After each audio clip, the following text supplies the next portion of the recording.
Hello my dear friends, నేను మీ Lucky Devara. Enjoy the beauty of life. Friends, మనం ఇప్పుడు 8th యూనిట్లో నుండి ఒక పోయం యొక్క తెలుగు సారాంశం తెలుసుకుందాం. The name of the poem is for an Gregory, written by W.B. Yeats. Telugu సారాంశం తెలుసుకుందాం. యాన్ గ్రెగరీ కొరకు అనే విలియం బట్లర్ ఈట్స్ రచన పైకి చాలా సాదాగా కనిపించే కవిత, కానీ అది చాలా లోతైన తాత్విక సందేశాన్ని అందిస్తుంది. ఈ పద్యము ఒక యువతి మరియు ఒక యువకుడికి మధ్య సంభాషణ రూపంలో ఉంది.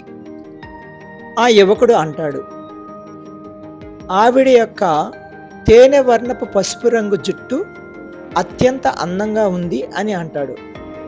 ఆ అందమైన కేశవ సంపద యువకులను మంత్రముగ్ధులను చేసి కట్టిపడవేస్తుంది.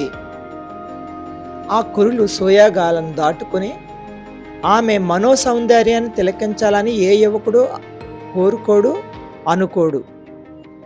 ఆ సుందర కేశ సంపద వారి దారికి అడ్డుగా ఉండి అడుగు ముందుకు వేయనీయదు. ఆ యువతి సమాధానం ఎలా ఇస్తుంది? దానికి జవాబుగా, అలా నిలువరిస్తున్న ఆ ఆటంకాన్ని తొలగించడానికి తను సర్వదా సిద్ధమే అని చెబుతుంది. తన కురులు అందమైన రంగే వారికి అడ్డుగా ఉంటే ఆ జుట్టుకు గోధుమ రంగు కానీ, నలుపు రంగు కానీ, క్యారెట్ రంగు కానీ వేసుకుంటాను అంటుంది.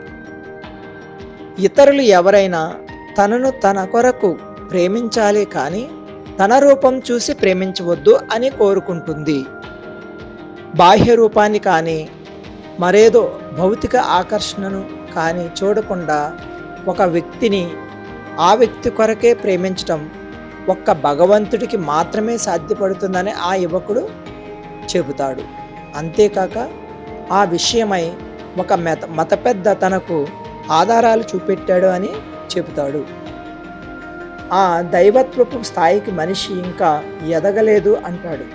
ఇప్పటికీ ఎవరూ కూడా ఒక వ్యక్తిని అతని రూపం, హోదా, సంపదల నుండి వేరుపరచలేరని అంటాడు.